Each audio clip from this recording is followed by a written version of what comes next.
여러분 안녕하세요. 오늘은 펜오션에 대해서 얘기해 보도록 하겠습니다. 제가 어저께 어떤 증권사에서 이제 리포트가 새로 나왔는데 펜오션에 대해서요. 그 A증권사라고 할게요. 그 A증권사의 목표 주가가 4,800원에서 6,100원으로 상향이 됐습니다. 오늘 12월 29일 종가는 4,880원이었죠. 그래서 상당히 업사이드가 있어 보입니다. 참고로 14개 증권사가 지금 펜오션을 커버하고 있고 이들의 목표 주가 컨센서스는 5,240원이에요. 자, A증권사의 의견을 한번 보시죠. 올해 4분기 매출액이 5,900원, 영업이익이 634억 원으로 전망된다. 좀 아주 좋은 실적이라는 거예요. 평균 원달러 환율과 BDI 하락에도 불구하고 양호한 실적이 예상된다. 자, 보통 환율이 하락하면, 즉 달러 가치가 떨어지면 해운사에는 안 좋아요. 여기 그 사업의 내용, 3분기 보고서 사업의 내용에서 제가 발췌를 해왔는데요. 뭐 작년 같은 경우로 시뮬레이션에서 그러니까 환율이 10% 오르면, 그러니까 달러가 10% 오르면은 순이익이 134억이 증가하고 달러 가치가 10% 떨어지면 순이익이 165억 감소한다 이 뜻입니다. 그러니까 달러가 오르면 좋은 구조라는 겁니다. 이 회사는. 그런데 이제 원달러 환율이 요즘 달러 가치가 많이 떨어졌죠. 그럼에도 불구하고 양호한 실적이 됐다. 그리고 BDI 지수, 그 발틱 드라이 인덱스라고 이제 건화물 그 운임 지수죠. 그것도 하락을 했는데도 불구하고 양호한 실적이 예상된다. 이렇게 얘기하고 있습니다. 그 올해 3분기에 이제 세계 최대 철광석 공급업체가 이제 발레사라고 있는데 브라질에 여기에 장기 공급 계약을 옛날에 맺었고 이 전용선의 4척이 더 신규 투입되어서 4분기 그러니까 10월, 11월, 12월이죠. 이 실적이 긍정적으로 반영됐을 거다. 이렇게 얘기하고 있습니다. 올해 3분기 유가 급등에 따라서 유가 급등은 안 좋죠. 그럼 왜냐하면 이제 기름을 넣고 배가 움직이니까요. 하지만 이 유류 비용 환입이 4분기에 반영돼서 이것도 좋을 거다. 이거는 이렇게 해석됩니다. 여기에 뭐 다른 설명이 없는데 제가 볼 때는 고객과 계약을 맺을 때 유류값, 석유값, 원유 가격이 올라가면은 그만큼 그 비용을 고객이 부담한다. 그래서 환입시켜준다. 그게 이제 한 분기 지나서 환입을 시켜주는 모양이죠. 그런 조항이 있는 것 같습니다.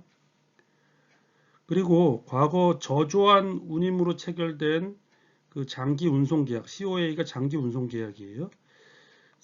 올해 상반기에 다수 계약이 종료되어 마진이 개선됐을 것으로 예상한다. 이렇습니다. 계속해서 A증권사의 의견을 이어가 보겠습니다. 코로나19로 부진했던 신흥국 경기가 회복 중이다. 신흥국 통화지수는 대부분 국가들이 6월 달에 락다운을 해제했죠. 그리고 11월에 백신 개발로 인해서 회복 추세에 진입했다. 석유 소비량은 4월을 저점으로 꾸준히 회복 중이다. 우리 4월에 마이너스 유가 사태도 났잖아요. 물론 선물이긴 하지만 원유 선물이었긴 하지만 그 4월을 저점으로 유가가 올라가고 있다. 소비량도 올라가고 있다. 그 다음에 2021년에도 신흥국 경기 회복은 지속될 거다. 이거 왜 그러냐? 선진국의 재정정책 집행에 따른 소득과 소비가 증가할 거라는 거죠. 그래서 신흥국의 수출이 확대될 거고 경기가 회복될 거다. 따라서 과거 신흥국 경기 회복기인 2016년, 17년에 BDI 상승이 일어났어요. 이런 추세적인 상승이 예상된다. 이렇습니다. 한번 보시죠. BDI 지수가 2016년부터 2018년까지 이제 추세적인 상승이 일어났죠. 이걸 얘기하고 있는 것 같아요. 계속해서 이 증권사 의견 말씀드리면은 올해 12월 15일 며칠 전이죠. 쉘과 LNG 운반선 두 척을 장기 대선 계약을 체결했어요. 7년 계약을 했습니다. 24년부터 31년까지. 하지만 31년 끝난 후에도 3년씩 두 차례나 연장 가능하니까 뭐 3, 2, 6, 6하고 7 더하면 얼마입니까? 13년까지 계약, 그 장기 계약이 될 수 있다는 거죠. 계약 금액이 약 3,300억 원, 7년에 대한 계약 금액은 한 3,300억 원으로 예상된다는 거예요. 그리고 2021년에 전 세계에서 이제 투자 심의 통과를 추진 중인 그 LNG 액화 플랜트 규모가 총 2억 톤 되는데, 이게 모두 통과된다면 이제 217척의 LNG 운반선이 필요하다는 거예요. 이것도 호재다라는 거죠. 그리고 올해 말 부채 비율은 한 55%로 예상되는데, 글로벌 해운사들 중에서 가장 양호한 재무 구조를 보유했다고 합니다.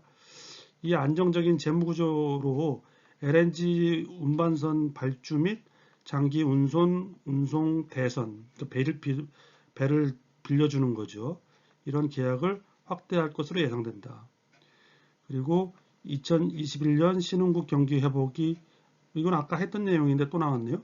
추세적으로 이제 BDI가 올라갈 거다라는 거고요. 그래서 주가 상승도 전망된다.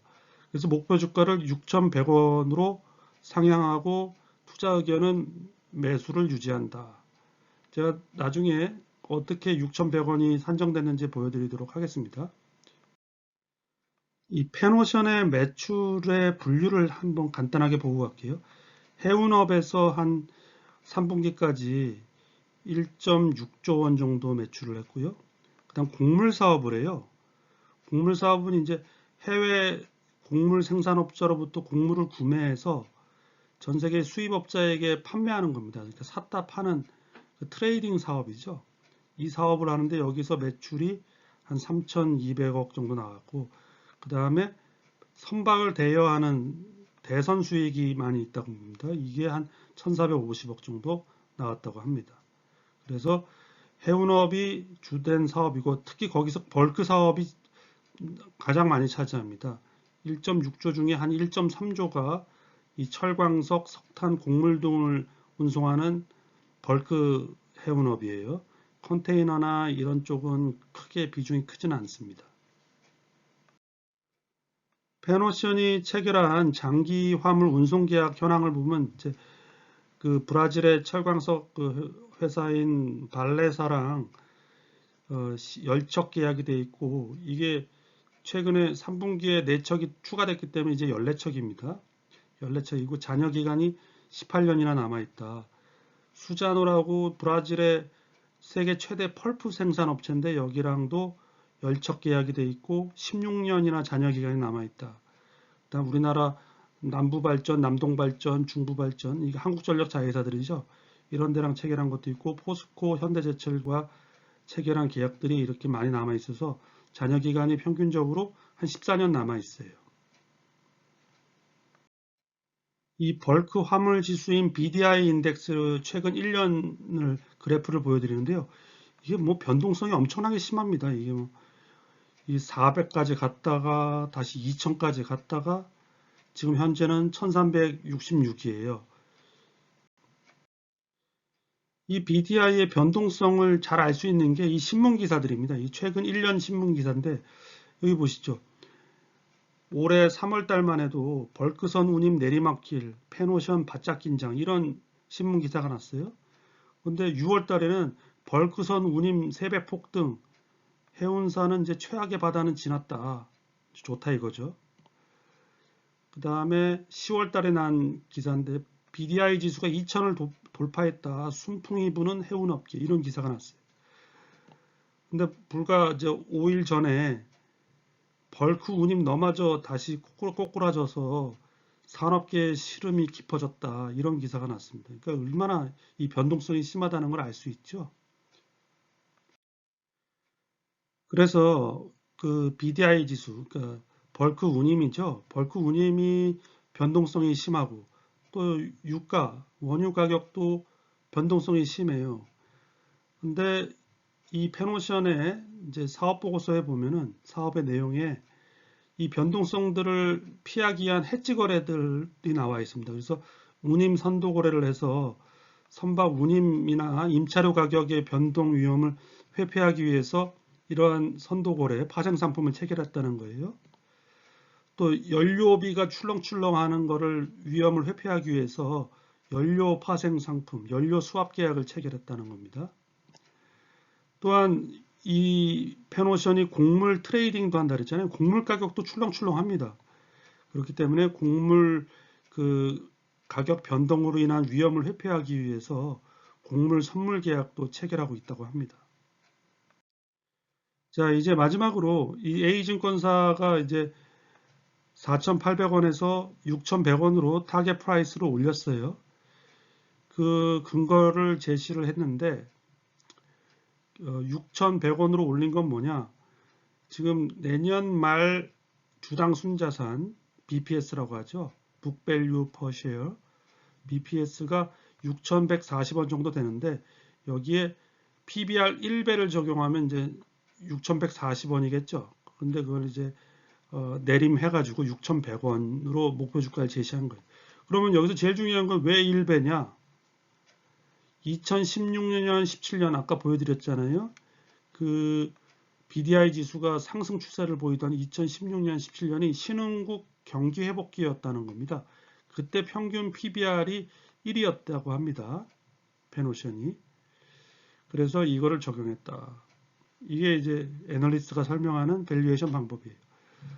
그리고 뭐 참고 사항으로 퍼로도 밸류에이션을 해 놓았던데요. 그 애널리스트가 지금 내년도 EPS가 주당 순이익이 372원 될 거다. 거기에 이제 PER, P 레이쇼 퍼를 16.4배를 적용하면 이제 6,100원이 나온다. 그래서 타겟 프라이스를 6,100원으로 삼았다. 이렇게 주장하고 있습니다. 예, 오늘은 펜오션에 대해서 증권사 한 군데가 목표 주가를 확 끌어올려서 이거에 대해서 제가 스터디 해 보았고요. 예, 유익하게 보셨기를 바랍니다. 시청해 주셔서 감사합니다.